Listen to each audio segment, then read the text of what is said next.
All right, there we go. Looks like we're live. Michael.Yon here in Chiang Mai, Thailand. Let's see, many things to talk about this morning. I'm going to go on the John Batchelor show with Gordon Chang and Thaddeus McCotter in about 1 hour. Actually, about 1 hour and 40 minutes, but I'll have to start studying a little bit more last minute study in about an hour or so from now. So, many things happening. Very interesting issues with the. Tell me how the sound is, so I can take off these headset. Once you tell me that the sound is good, I'm going to take this headset off. So let's see here. Good morning, Weishan and Niti in Arizona. If you're telling me that the sound is good, I'm going to take these headphones off. And actually, a nice sound expert told me some hints yesterday to make it better. Hello in Kami, California, Donald says. All right, hello, Kevin Greenleaf, and in Utah there, David. All right, Mula Monroe, sounds fine, says on YouTube. So let's get started. Let me take these bad boys off. And I said bad boys again. Somebody told me to stop saying that. I don't like that term, though. All right, let me take these headphones off. Let's get started. You may have noticed that last night, or maybe tonight, in United States and other parts of the world, different time zones now, it's a full moon. It's the super worm moon, actually. If you know what the worm moon is the time of the year when Native Americans would say that or Indians, however they like to be called, that the worms would start to come out this time of year. So it's earthworms in particular. So I was out there actually looking at it last night, as I often do on full moons. You know, a lot of cultures around the world celebrate full moons with full moon parties and whatnot, which have been actually not necessarily full moon parties, but full moon celebrations of this sort or the other. And in fact, there are full moon parties in Thailand, which have been canceled. That's why that was on my mind. They've canceled those down at on the islands. And so, due to the virus, actually, interestingly, sometimes when I was out hunting cannibals, by the way, I remember 2 full moons in particular. I was with 2 different groups of cannibals that I had hunted. And one time, oh, Lord have mercy, it was about midnight. And you know, at midnight, that's when the full moon will be right over your head, right? And I was out with these cannibals by this fire, by the Ganges River, and I was alone. I was the only, got a little scary. Actually, and they were drinking out of a human skull. I've got photos. I might have video as well, but I have photos. And at one point, they started to change. You know, in the back of your mind, that little voice says, hey, I'm with a group of cannibals by a fire on a full moon by the Ganges River in India at midnight. I should probably get out of here. So actually I did. So I acted like I was going to take a leak and I just ran away, man. That was kind of one of those moments. But actually last night I was out checking out with my binos and interesting. It just made me think of something about this virus as well. How few people seem to know how to view this virus. And I thought of it when I was looking through these binos. And by the way, if you don't know how to use binos, I often notice when people are passing binoculars around, very few people stop to actually adjust them. You know, the diopter and the focus ring here, and then the diopter on this one's on the left. Usually diopter's on the right? Usually the diopter's on this side. Anyway, whatever. If you know how to adapt them or not, or adjust them, but if you don't know how to adjust them, then you can look on YouTube these days. But you'll see people just pass them around and like, oh yeah, I see it. You know, like 5 different people. And I'm like, I know all 5 of these people didn't see that the same way, or even be able to see it because they didn't adjust, you know, the focus ring and the diopter and all that. But actually, another thing about binoculars, in case you didn't know, you know, you can take this thing and that is what'll go in that's like a camera adapter, right? That'll go in your tripod. But a lot of people don't realize that's normal, right? But a lot of people don't realize that almost every set of binoculars has this little screw here, right? It's the mounting screw. So you can take that off. If you look at your binoculars, most people don't realize it, but there'll usually be a little cap right here. Almost every set of binoculars has a little hole right there that you can use to put on an adapter, which will look like this. And you can put that on your tripod. Anyway, let's get down to business. Sorry, I keep hitting the microphone there. All right. Now, a lot of things going on with this virus, and thank you to everybody who supported my work, which is definitely going to be decreasing dramatically, I'm sure, with the way the economy's going. You may have seen over the weekend the Saudis and the Russians decided to have an oil fight, which we're in the middle. Basically, it's almost like the virus has hijacked the airplane, and the Saudis are sitting up in first class drinking barrels of champagne, and the Russians are drinking barrels of vodka in the back, and they've decided to have an oil fight while the airplane's on fire with a virus. So now this obviously, and then we're caught in the middle section, and so now there's all these other things going on besides there's the economic effects that are coming from the virus, and then there's the financial side, and then the Saudis just drop their oil prices, which will of course affect us, affect a lot of our friends in Texas, our co-countrymen if you're American, and women in Texas. So I mean, these are really interesting times, and as we know, problems don't come in serial, they come in parallel, like the terrible tornadoes in Tennessee. I hope everybody is doing as well as possible there. I know the Tennesseans are tough, volunteer state, but it's still, we've got multiple issues going on at once. And now we've seen that the MSNBC, I got an email from my sister this morning, and she was saying the MSNBC was saying that people who call this the Wuhan virus are racist. So anyway, you can call I call it the Wuhan virus or China plague. I'm not going to change. Or you can call it Xi's disease, which is a bigger disease. The Xi's disease is the disease that allows things like the Wuhan virus to take hold. And if they don't want it to be called the Wuhan virus, then they shouldn't have hidden it in Wuhanistan there in Chinistan and let this thing just get out of control in China. So now that it's spilled around the world, and the World Health Organization, who are their boys, are just not even calling this a pandemic yet. That's unbelievable. The hospitals are already overwhelmed in northern Italy, right? In the Lombardy area. They're already overwhelmed. And the World Health Organization is still resistant to call this a pandemic. You just can't make up this sort of stuff. Meanwhile, we've got Germany and France who are banning groups of over 1,000 to meet.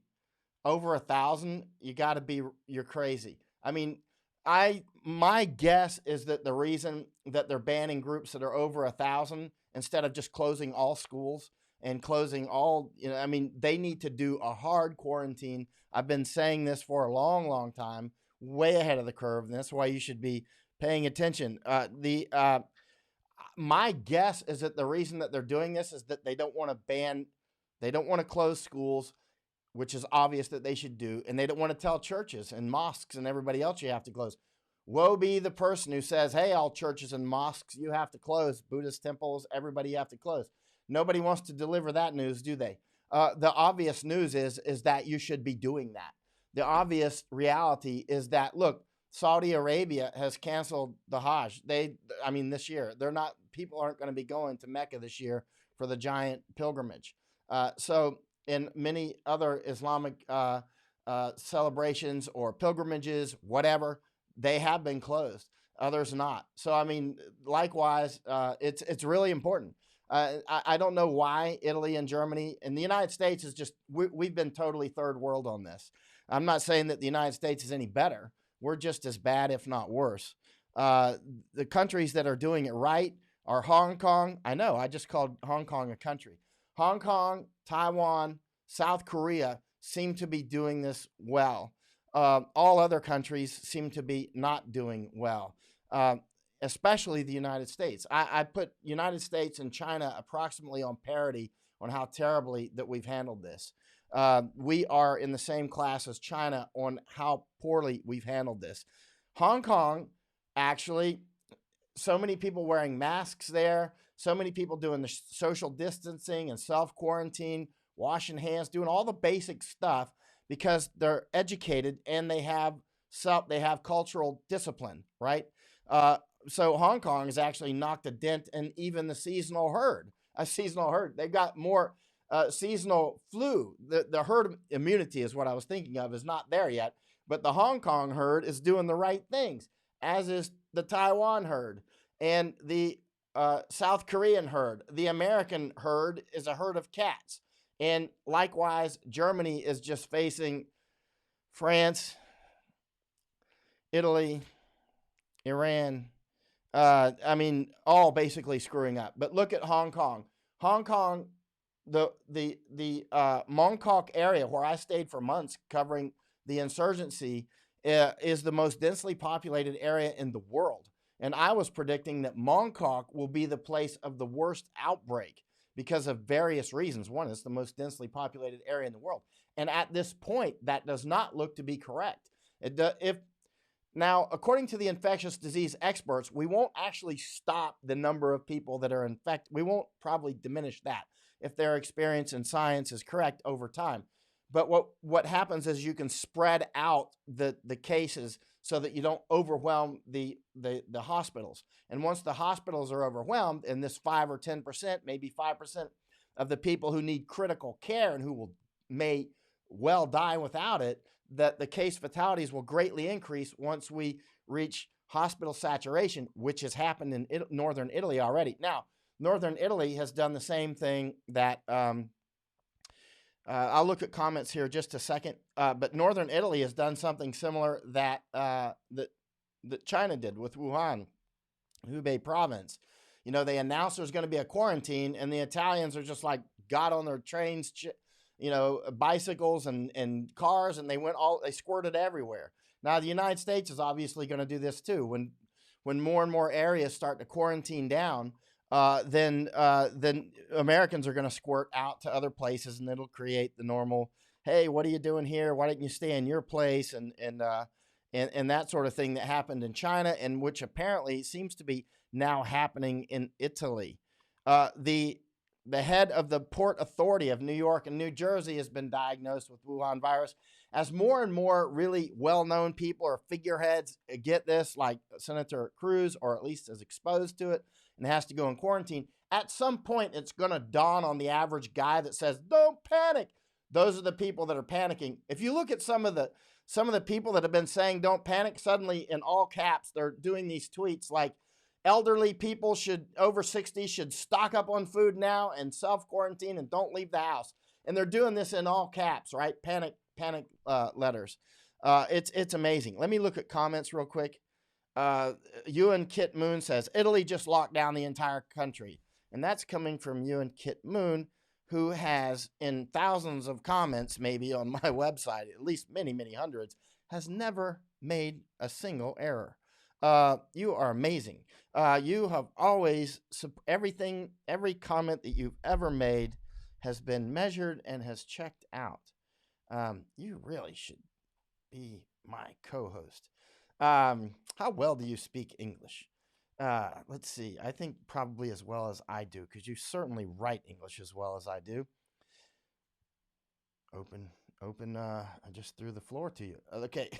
Okay, let's see. Alan Burns, it will be between Russia and Turkey. Let's see. All right, let me keep going through this. And hello from Australia. And Wei Shan is saying the same. Also, always makes accurate comments. Wei Shan. Italy is on lockdown now. And it should be. But at this point, it's too late. I mean, we're beyond containment. I've been saying this since January, I think, beyond containment.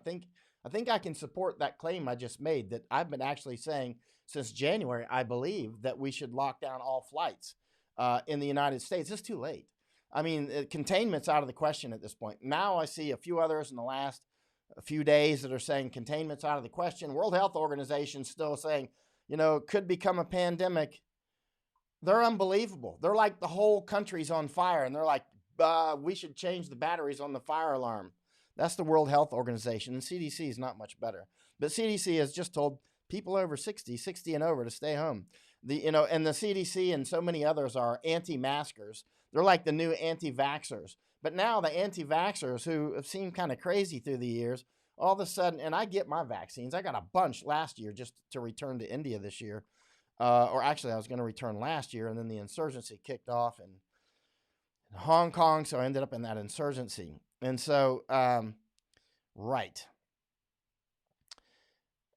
I'm going to look at the comments here very quickly and see if there's any more very quick things I want to go through that are just major points. We're beyond the point where we got to track every case. It's beyond the point of talking about, hey, somebody else got it in San Francisco or Stanford closed down.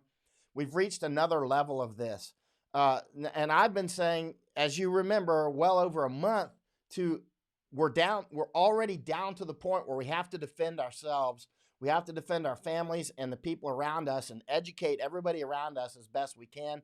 There are many things that we can do to help defend ourselves. We know washing hands, of course, wearing masks, which the CDC and others are saying don't wear masks. They are complete idiots. They're only saying that because we have a strategic mask shortage. Now, a medical doctor, again, yesterday, who keeps defending the World Health Organization and CDC, he's lost a lot of credibility with me.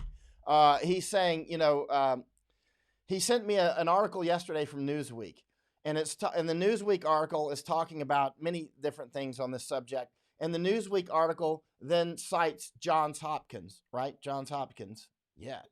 And who does Johns Hopkins cite on their numbers? China. So Newsweek, okay, this medical doctor, he's telling me I'm wrong on things. He cites Newsweek. Newsweek cites Johns Hopkins. Johns Hopkins cites China numbers. Who else is going to get involved here? Wikipedia? Is he going to send me a Wikipedia link next? If you're a doctor or a scientist and you send me anything like that, I will start to think that you're not very serious. And I won't accept it. I don't care if you're a NASA astronaut. And if you send me Wikipedia links or something like that, if you're sending me numbers from China and expecting me to go, well, look, it looks like China's doing better now, I'm going to put you in this other list of people, watch list. You're right. There's like, you get Ewan Kip Moon that comes on here. He's always accurate. He never puts up Wikipedia links or any of this garbage. He's always, everything he writes is always accurate. And he can always back it up. And so, if you're a medical doctor and you're quoting Chinese numbers, you are simply wrong and you're getting moved over to a different list. So don't do it, Rambo. All right. By the way, one of my relatives told me that I sound angry on these podcasts, which was a surprise to me. I'm not angry at all, actually. But so I put this up. So, she's like, you sound angry. I know you're not angry. She said, you're never angry, but you sound angry. And I said, well, let me put up something that's smiling here. So I'm not angry. I am certainly upset with the World Health. No, I'm not upset with the World Health Organization. That's like being upset with China, the Chinese Communist Party, who I have vowed to help destroy. That's why I was in Hong Kong. Incredible people in Hong Kong are getting arrested night after night. They continue to fight in their insurgency against the Chinese Communist Party. And all Americans should remember that the Hong Kongers, our friends, are neck deep in this fight. Any Hong Kongers that are, say, going to school in the United States, hey, if you happen to know any and you're like an ex-Green Beret or SEAL or something, I'm not saying you should be doing this on active duty, Delta Force guy or whatever, Marine, if you know any of them, you might want to take them out and give them, the sort of training that you know how to do. I'm not saying anything. I don't want to get kicked off of all these social media platforms.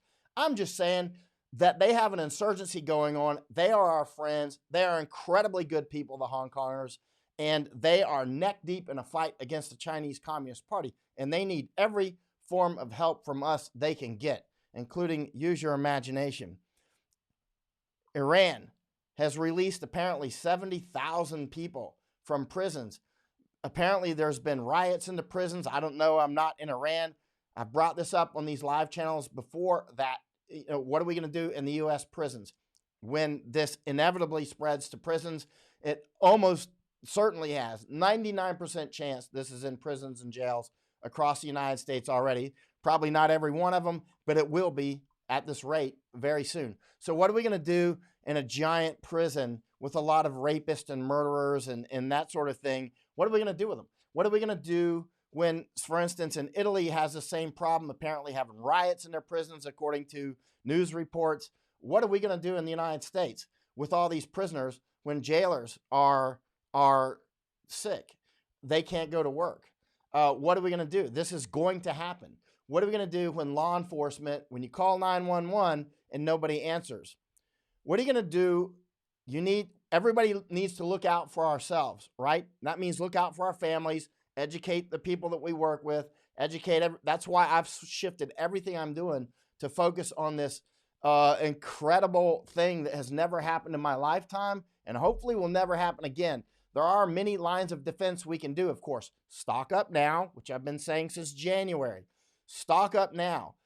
Don't listen to President Trump and the CDC. I love the way President Trump has been standing up to China. I love the way he's been standing up on immigration issues and quite a lot of other issues, actually. Standing up that our NATO partners should actually pony up and pay for their own defense. I love it. But the way he's handled this disease, this could cost him the election. I've been saying this since January, that this could cost him the election. He could just be dead soon. I mean, he's of that age group that the Secret Service can't save him from a virus. The Secret Service can't save themselves from this virus. There's a lot of things we can do. Yesterday, I went for a walk in the sunlight. Vitamin D.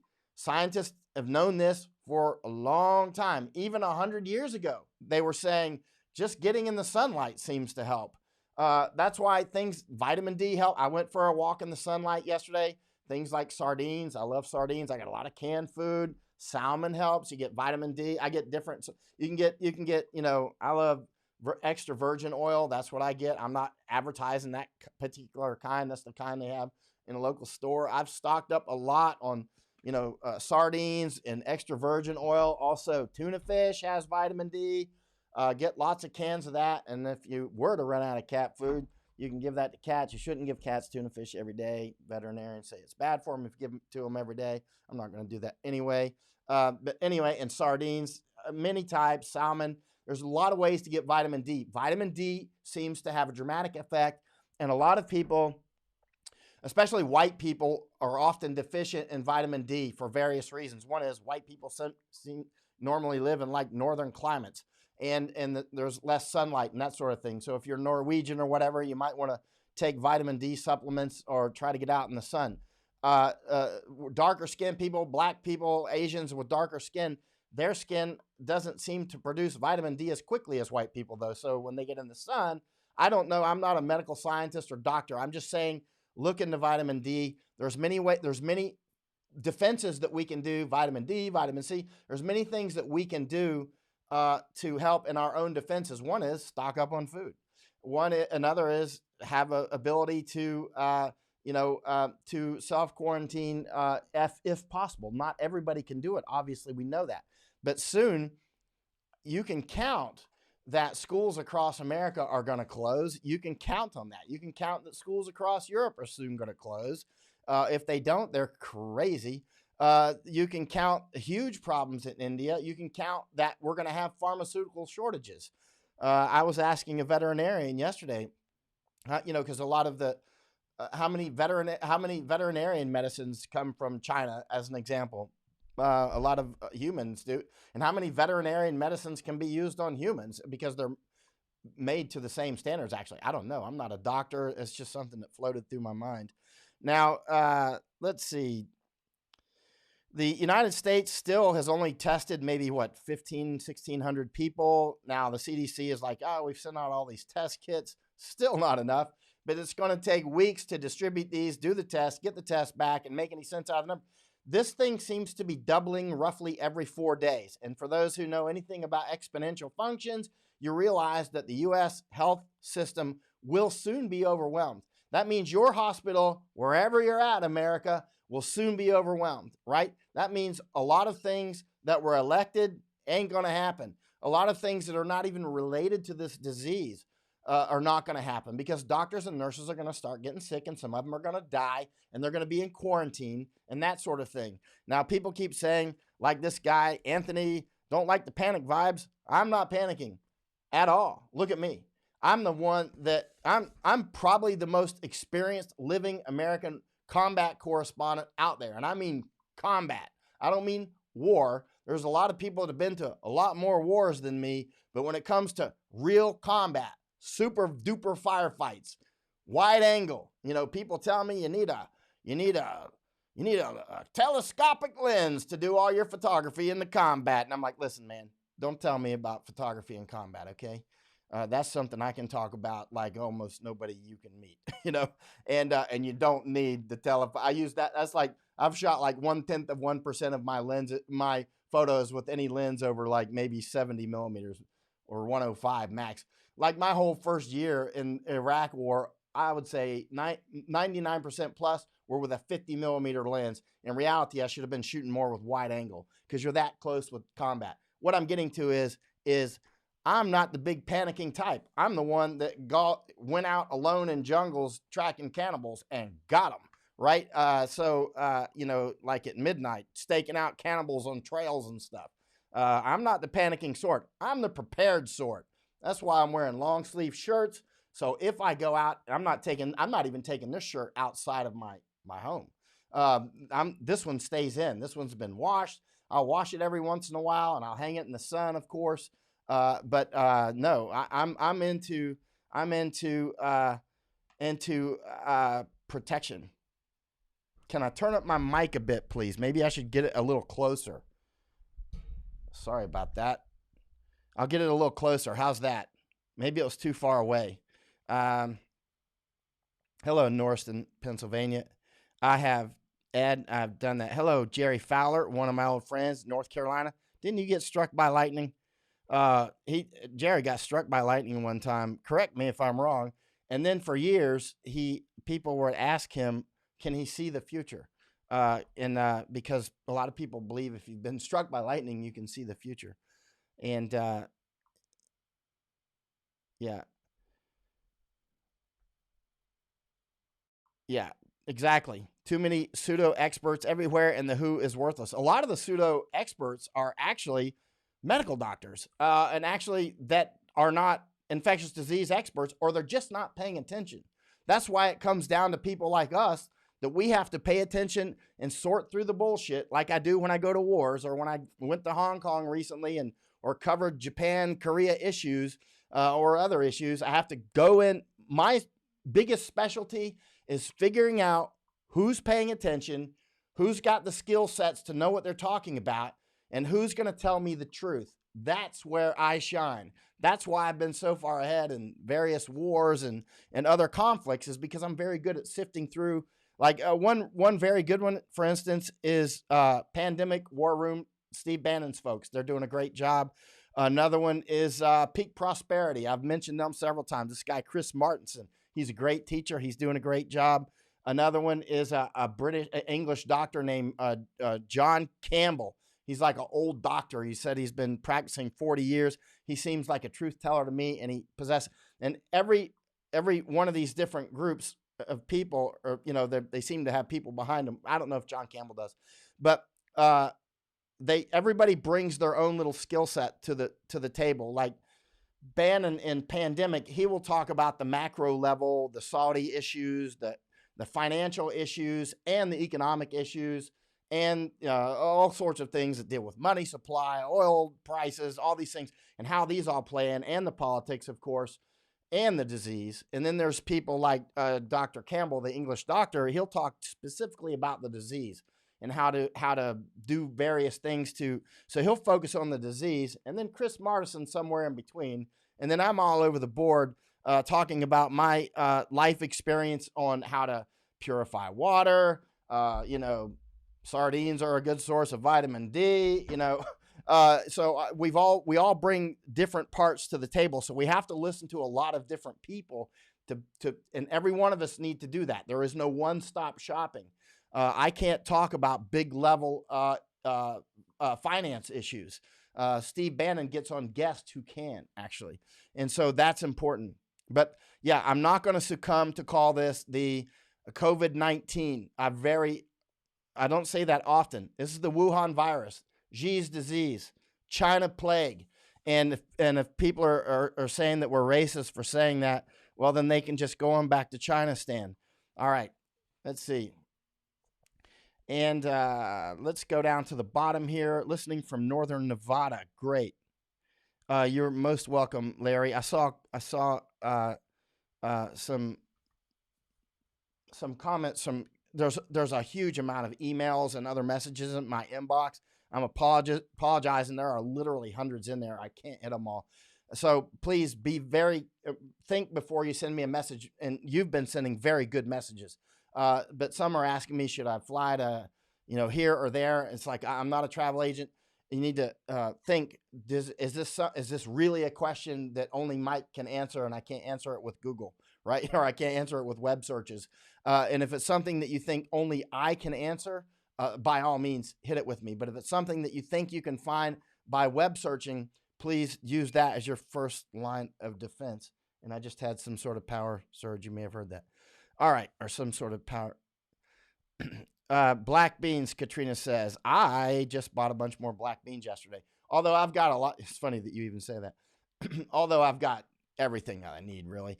I went to a store yesterday and walked all the aisles twice again. Just, did I forget anything? That's a way to, go do that in the hardware. And I'm also checking out and seeing the stores, how people are prepared. Are people wearing masks?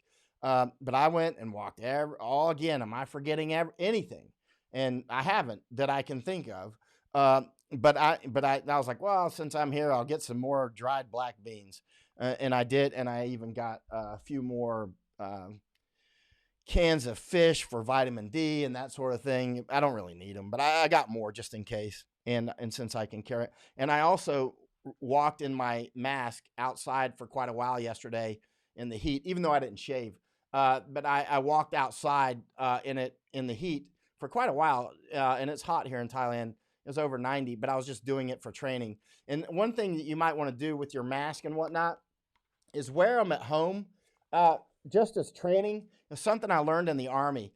Like, wear all your body armor when you're in a comfortable time in your quarters or at home or whatever. Just wear it. Wear your helmet for hours. That's something I learned in the Army. Because if you wear it when you're in comfortable conditions, and then you get accustomed to it, then when it's really important, it's not you don't feel like yesterday. I walked really far wearing this mask, and I was wearing my latex gloves, and actually I forgot that I had them on because I've done it enough now, so that if I do get in a really stressful situation, I'm just totally accustomed to it. Of course, I've been wearing a mask for 6 months in the fighting in Hong Kong, but it's good to wear it at home, even if you don't need it, unless you're short of them, so that you can be accustomed to it, so that you need it in a pinch.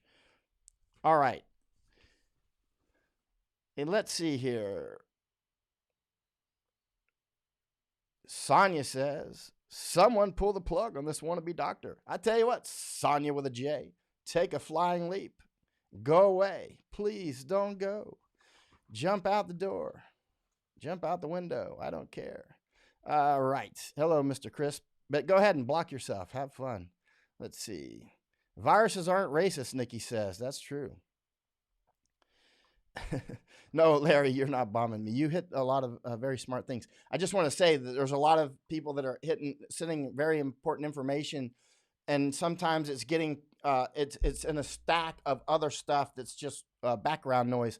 I've actually said that especially since 2005, when I was in the Iraq War, and 6 and 7 and 8 and 9 and 10 and 11, when I was in Iraq and Afghanistan, all those years, that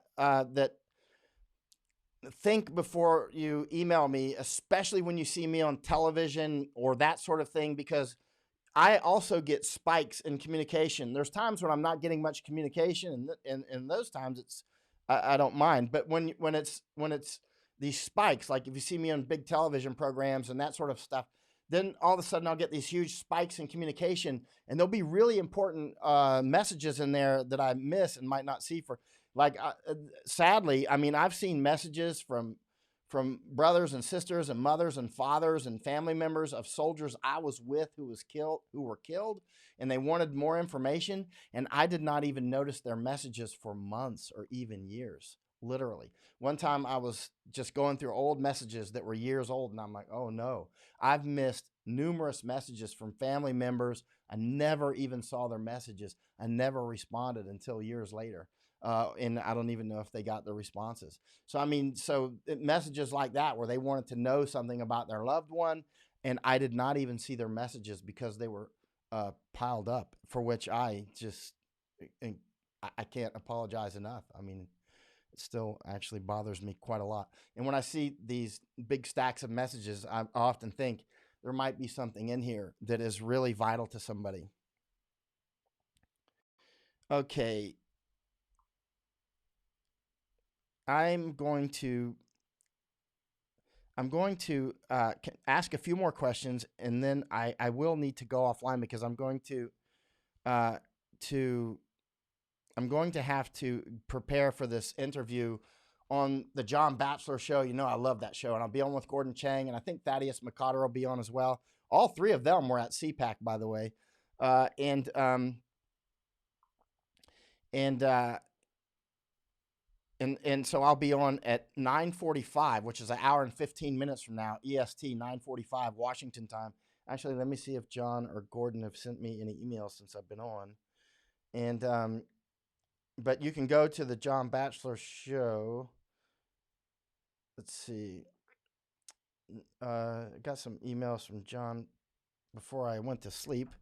And now, but that was about 6 hours ago. Everything's good to go. All right. So, right. Okay. Sean Fleck is asking, hello, Michael. Do you see any consequences towards the CCP, which is the Chinese Communist Party, after this is over? Any chance of insurrections? I don't know. I hope that there is within China. Uh, um, there's definitely effects. I mean, I've been saying this since January. The China that we knew in December of 2019 is already dead. Whatever comes out of this, China, of course, will come out of it. China will survive, of course. And the CCP, the Chinese Communist Party, will they survive? I don't know, actually. But however they survive, it will be in some different condition than they are now. It will not be as powerful. Well, I should be careful with that. It depends also. There's many variables here. I strongly believe that it is severely weakened. But the power relation also depends on what happens with other countries, such as the United States.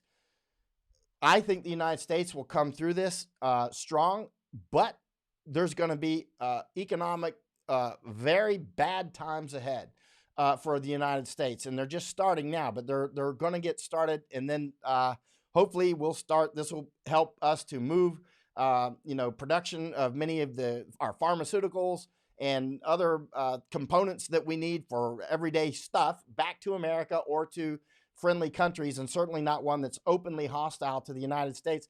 China has already threatened to stop sending pharmaceuticals to the United States. They did so in the normal Chinese way, the sort of half subtle way that people who are paying attention get. But if they do that, that'll kill a lot of Americans simply because we don't get the medicines, because over 80% of our pharmaceuticals and APIs, the active pharmaceutical ingredients, are actually manufactured in China. So if they cut us off or they start jacking up the prices to us, which they could do, let's see. Link to the show for John. Nikki Jones says, John Batchelor. Can somebody post a link to the John Batchelor show? I was looking to see if I have something here with his name written big on it, like Bachelor, like, not unmarried male. A man, he's got an incredible show. He's got incredible guests on there. I've been listening to him for years. And so, I've recommended him for years. Then I was over in Hong Kong, and I was actually having a meeting with Matt Schlepp and some others, and Gordon Chang was in the meeting.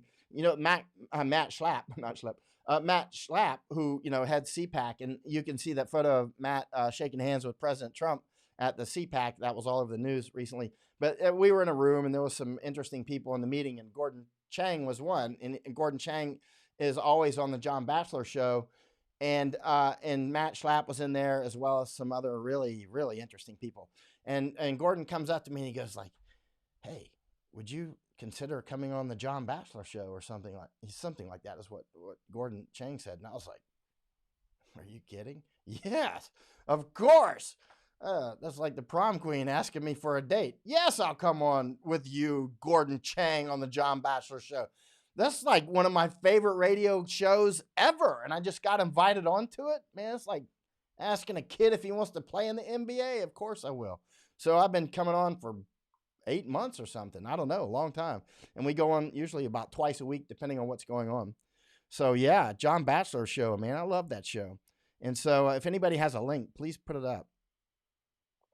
And Tommy Barrios is saying YouTube does have much better audio video. It does. My stream is going to YouTube right now, and it's much better. Thank you, Ted, for putting up the John Bachelor show link. Man, there are so many great guests on John Bachelor show. It's just, I mean, it's one of those shows that I'll listen to in the background. It's funny. A lot of my friends are like, they would hear me listening to like NPR in the background years ago, and they're like, NPR, that's a bunch of leftists. And I'm like, actually, they got some good stuff on there sometimes. I just have to filter through that stuff. Actually, I've been on NPR, and they kind of tried to do got me on some stuff. That was years ago. I'll still listen to NPR from time to time, but I more like to listen to shows like John Bachelor. Steve Bannon's doing great. I know a lot of people hate Steve Bannon, but I'm telling you, Steve Bannon puts out very accurate information. When he's talking about things that I know about, which is one of my litmus tests, he's quite accurate. All right. Anne Marie saying, heading out, John Bachelor is going to have Gordon Chang on in a few minutes. I should start listening to him myself. I love to listen to the show, actually. I would rather listen than talk, actually, because, you know, like 98% of what I do is just some form of homework, and then a little bit of talking. Although I've been doing at least an hour live feeds a day on average, so more than that now. Vincent is saying, you can't find me on YouTube. Can somebody put that YouTube link up? It's Michael.Yon,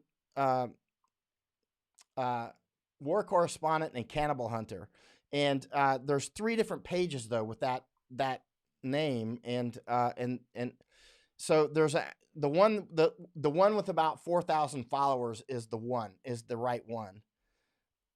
Okay, so let me go ahead and knock off. Let me prepare.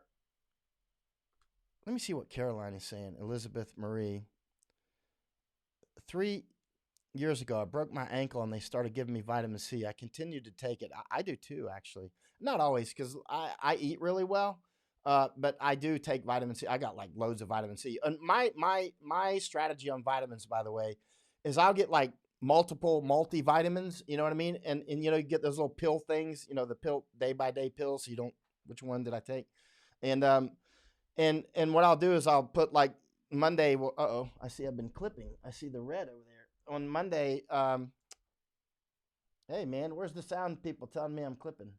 All right, let's see. And but what I'll do is, hey, it looks like it's still clipping. What I will do is get multiple multivitamins, different types, right? And I'll put one in for Monday, a different one in for Tuesday, and a different one in for Wednesday, and then back to the same one for Monday. That way, if one of them's not exactly great or whatever, or one of the vitamin C's is, you know, a lot of the stuff's made in China too. If one of them's not exactly great, then I'm dividing it up and spreading it out. That's just my strategy for doing it.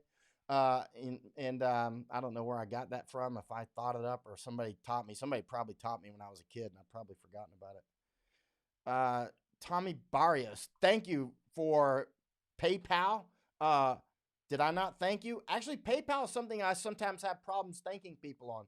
So in particular, I'm much more able to thank people on Patreon. But for some reason, often I can't thank people on Patreon. So if I didn't thank you personally, which is what I try to do, thank you for Patreon, PayPal, Venmo, very important. I mean, actually, I have a feeling that like my book that just came out about a week ago, this one, my Japanese book, I think it's not going to do well because of this virus. I mean, I'm going to be hit just like everybody else. And I actually told my incredibly great publisher, I think we should wait. But they went ahead, and I asked him a couple of days ago, I was like, what about other books that are not related to this? My 3 books in Japanese language are on Chinese information war, by the way. I've been writing about this for years. But and he said other books like across board are getting hit. Their you know, sales are down. So I mean, book sales tend to go down unless it's a specific book about whatever subject. Actually, when 9/11 happened, one of the ways I funded a lot of my travel was I was selling US military manuals online through Amazon, right? I had already been doing that. I'd been doing it for a long time. And then 9/11 happened, and wow, there was a huge amount of sales on like Army Survival Manual. It was unbelievable. I couldn't supply them all. It was unbelievable. And so that actually gave me a lot of money to do many of the things that I did later. For instance, the cannibal hunting, and then I went off to the wars. But anyway, these days, Nikki Jones says, watching this live through Brian Kolfage. Brian Kolfage is doing incredibly important work down on the border.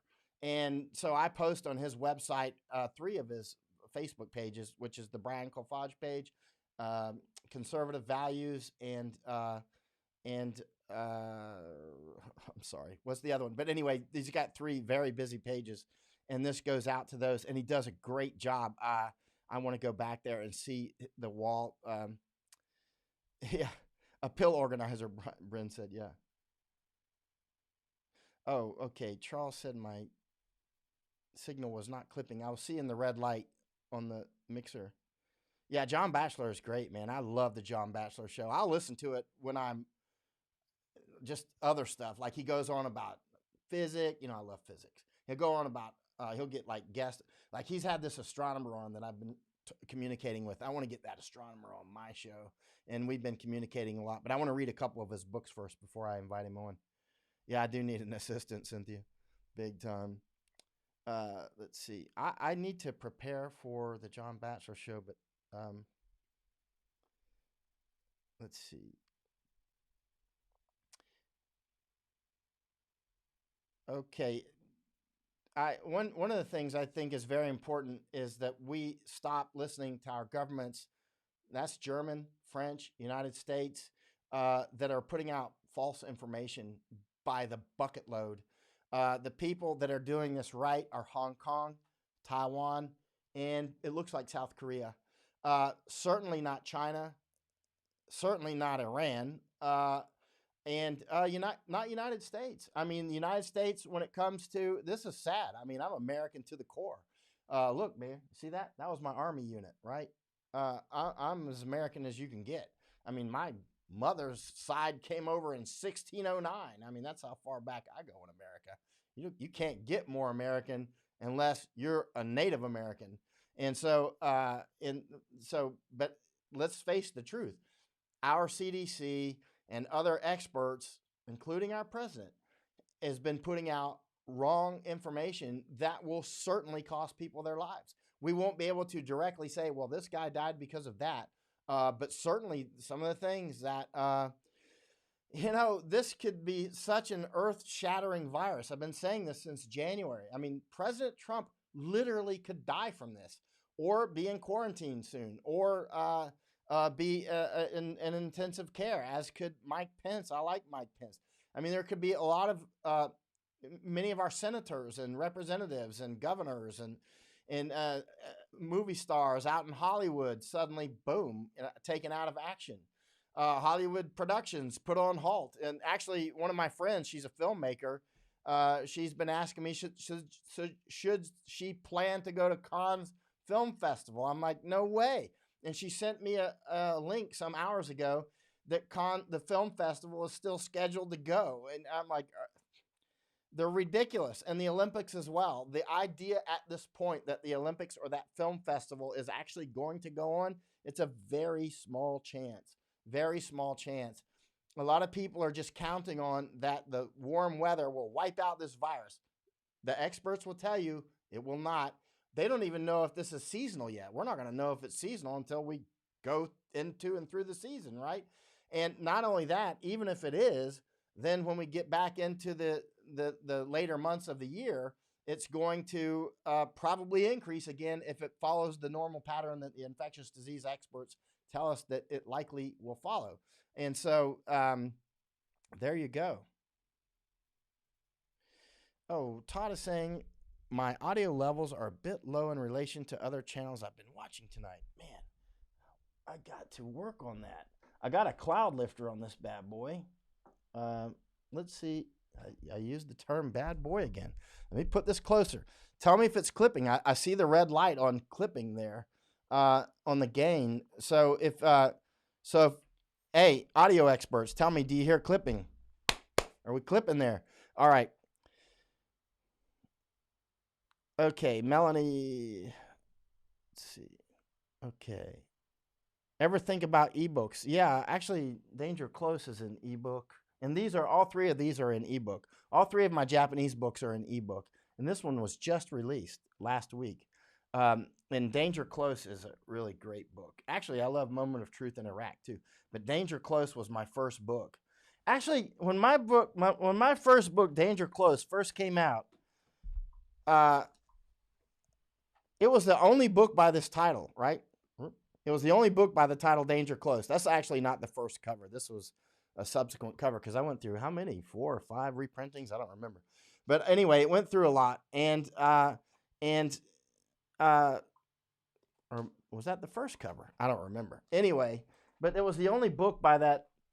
My book, Danger Close, was the only one. Now, if you look up Danger Close, you're going to find like 20 different titles.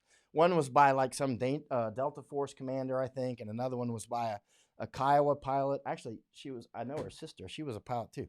3 sisters were all military pilots. That's pretty cool. And they had a cool mother and father. They told, or 2 of them told me about their mother and father. 2 of the sisters. I'm like, they were like flying airplanes when they were like teenagers. And so they all went off to become military pilots. Unbelievable. Amber Smith. And anyway, so they're unbelievable. They're inspiration. Okay. We will. Yeah, I won't let random people get me down for sure. Thank you for hitting my Patreon, CBO31616. I can't see who you are here though, but thank you very much. I should have already thanked you personally, but I thank you. And yeah, and I definitely always need support. Please hit my Patreon. Hit it. Let's see. There's actually quite a few things that I want to upgrade. Actually, I need to get a green screen back here. You know what a green screen is? And that way I can show you pictures and things, and I can do things differently and draw stuff out. It'll be quite helpful. I can show photos that I've made. If you know what a green screen is, I can change everything I've got. The setup that I want to get is about $2,000 for a green screen, and some other things will add more cost to that. But there's all kinds of things. There's always ongoing upgrades. Let's see. Cecilia Thompson. Other places are postponing events or stopping public from attending. Then in BC, British Columbia, it's like, let's put 20,000 people together or a big for us carnival in a stadium. It's just ridiculous. Ewan Kip Moon says, what does your doctor say about fasting? Some vitamins are fat soluble. And I don't know if you're asking me, Ewan, or somebody else, because somehow, you know how the comments can go. And you don't absorb as much when you don't eat them with fat or oil.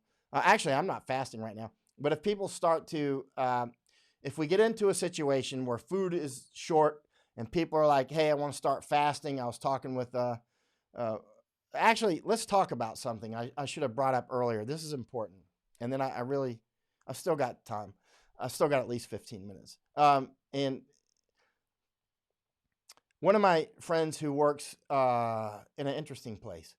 Now, what are the intelligence people going to do? Like CIA, NSA, FBI. What are you going to do when somebody in your office gets sick? You can't go home and work on NSA stuff or CIA stuff from home, obviously. And you can't do it in the office unless you got your, well, do it. You know what I mean? If we have enough PPE, you might have to go to work dressed like astronauts. That's what I say. I mean, I'm totally mission oriented. I'm like, well, tough luck, man. CIA dudes, put your mask on and stuff. Now I get it. There's all kinds of people that are just clerks and stuff. Well, tough luck. You want to work at CIA? You have to learn how to wear this stuff. You know what?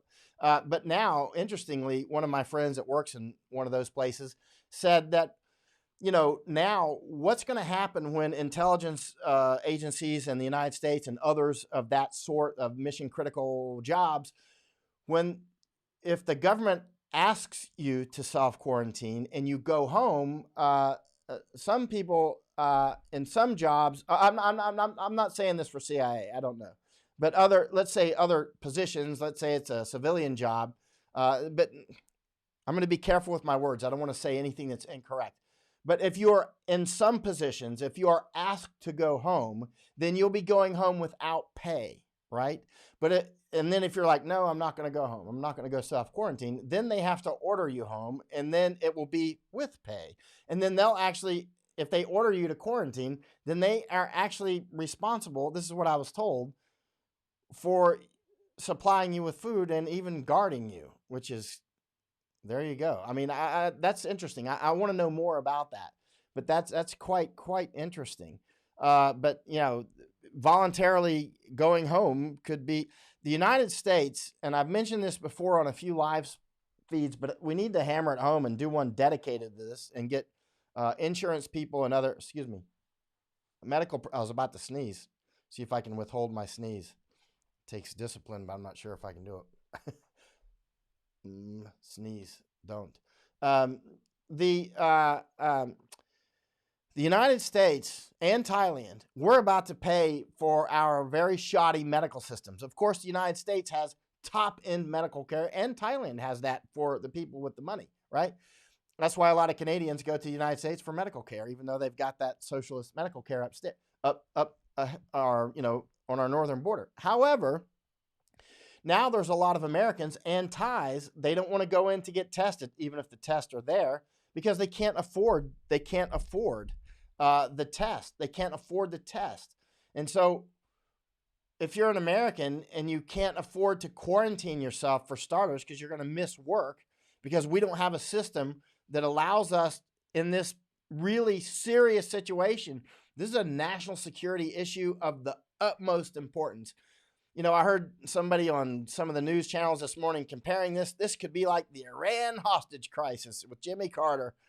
I'm like, you way off on magnitude here, bro. This is like World War II. This is that level of seriousness. This is like World War II level seriousness. This is not Iran hostage, simple, finite problem set, serious. The Iran hostage crisis. Who are these newscasters that don't understand anything about magnitude and exponential functions and that sort of thing? But anyway, this is World War II magnitude, and people say, "Don't panic." I'm not panicking. I'll go to World War II. I would have been, if I were in World War II and it was D-Day, I would have been like Capra on the beach, and I would have kept right on going. I'm quite sure I wouldn't have been turning around. I've seen myself in combat many times. If there's gunfire, I go into it. Heavier gunfire, I continue to go, I halt sometimes and check out where it's at. I don't want to get hit, but I will not back off. And so, so when it comes to panicking, there you go. I don't know how many deaths in America now. And see, that's a problem, Bryn. How many? Because how many have been attributed to something else like common flu? How many? We don't know. Because we have almost no test out there. CDC sent a bunch out, maybe 400,000 or so. And they're apparently manufacturing more now, if we're to believe CDC. But we've only tested maybe 1,500 or 1,600 so far, if I'm to believe their reports. So if people have been dying from this already, how would we know? How would we know? We wouldn't know. So there you are.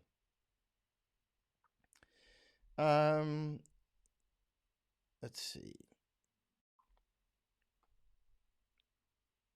Okay. The numbers in the U.S. reflect the amount of testing. Exactly, Anthony says. Anthony is, he pays attention to this. He's wildly anti-Trump, so factor that in. So he'll get political on it. But when he sticks to medicine, he'll be pretty accurate. He's before was a practicing medical doctor, actually, and lived in Hong Kong for years, but not now either. Not now. Okay. Oh, let's see. Actually, we'll talk about the green screen stuff later. Let's see. Don't live in fear. Mm, you don't know anything about me if you're saying that to me. Yeah, Donaldson, brother, just headed to Peru. Cheap flights. I'll bet there are. Be prepared to stay in Peru. One piece of guidance that I would give would be to go to a place that you will be comfortable staying for a few months, possibly longer, and make that your strong point. And don't intend to go do the hummingbird thing and travel around all over the place, because if you do that, you may end up getting stuck somewhere. You may fly over to wherever X place over the water and be stuck there. And so, which for me, I can do that anywhere, but you don't want to be stuck away from your family and that sort of thing. All right. John Frank says 636 new cases in U.S. in 9 days. I'll guarantee you that number is far higher than that. Okay. Mic under chin, please. Maybe it's too far away. It should be like that, right? So it should be more like this, right? Maybe my hands are too big. Sound expert told me yesterday my hands are bigger than he thought, and so I should put it more like, anyway, put it like that. All right, see if this works. If not, the thing is falling down. I'm going to have to adjust it. I had somebody go out and get me this stand, and clearly he got a cheap one. You know how I am on cheap can openers, cheap water filters, cheap anything that doesn't work. I don't like that because then you end up with this stuff going on. It's like, no. There you go. I'll have to work on that. All right. Let's see here. I'm going to. Dr. Fucci just said they have no way of Fauci, or however you say his name, have no way of knowing how people have been tested at AT&T due to communications issues with private reporting, etc. Yeah, just be prepared that unless you already work at home, you may be soon at home, and that you have lots of stuff to keep you occupied. You have plenty of food, plenty of water, and be prepared that your electricity may well go out. And people are like, oh, that's panic. Whatever, man. Just be quiet. I mean, seriously. It's like the people that are like, don't panic, you're panicking. They are the ones who are going to panic. They're the ones that we're going to need ammunition. That's the reason why, if you're American, the people that are like, why are you buying that extra can of beans right now? You're panicking.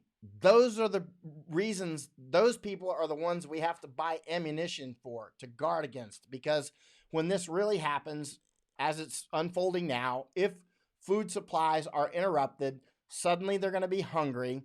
And the zombies, all these zombie movies and books and all that, well, this is where it comes from.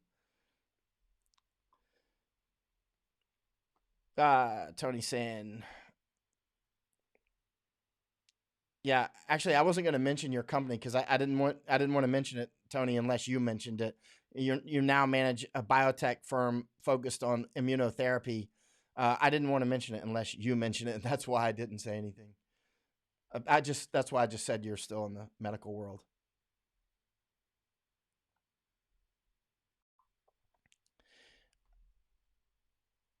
Oh, thank you, John. Okay, this is the microphone. It's a Shure touch my head. It's a Shure SM7B. It's the one that Michael Jackson used in Thriller, I think, right? Let's see.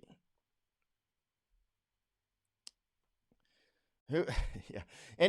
Anybody, like somebody sent something. More than one have sent me, and they're trying to make me as an American feel bad about Americans having guns. And I'm like, listen, you know who usually sends that stuff is like British and Germans. I don't know why British and Germans do that, because out of all the people in the world, like Japanese never tell me Americans shouldn't have guns. Japanese never do it, and I have a lot of Japanese friends. They never do it.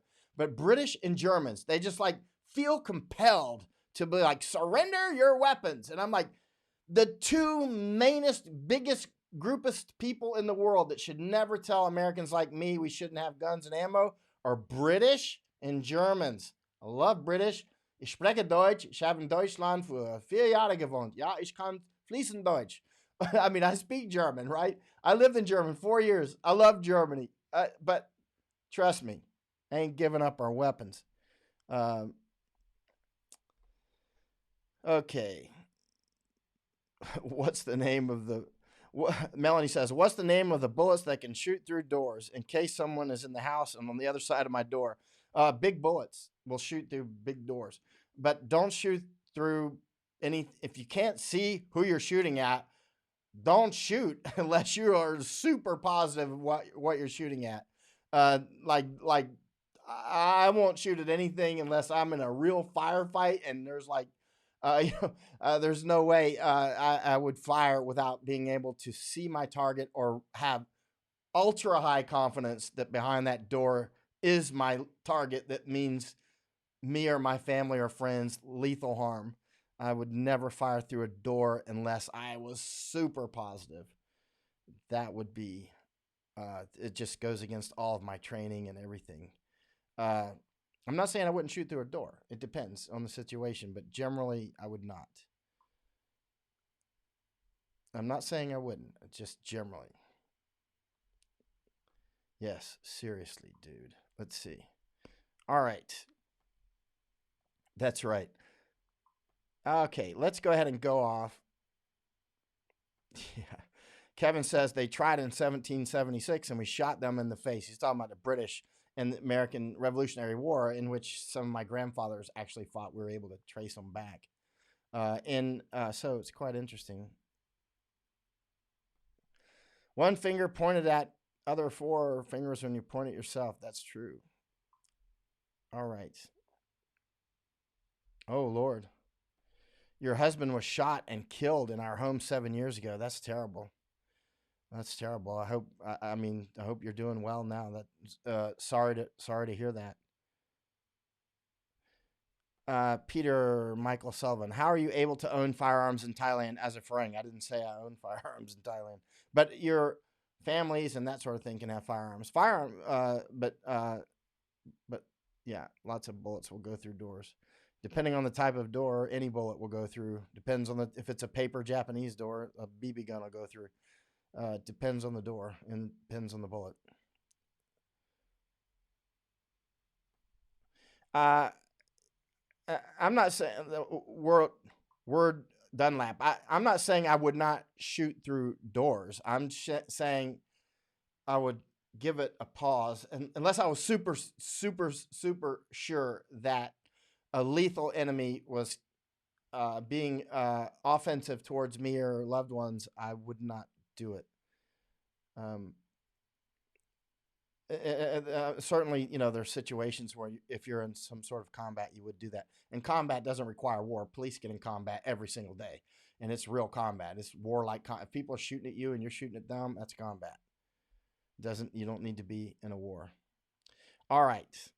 I'm going to go offline now. I have to prepare for the John Batchelor show. In fact, my alarm, there it goes, right now, is going off to get ready for the John Batchelor show. And see messages coming in from Hong Kong here. Let's see. All right. All good. Mike out. I may come on later, a few hours, may not. I'm going to be studying all day. And thank you for everything. Thank you for supporting my work. Thank you for hitting my Patreon. Thank you for hitting PayPal. Thank you for hitting Venmo, Zelle, Bank of America, my Mitsubishi Bank in Japan. Any ways that you want to hit, you can see my link on my page. That my Facebook page shows all the ways. Super appreciate it. Super need it. Wash your hands. Mike out. End broadcast.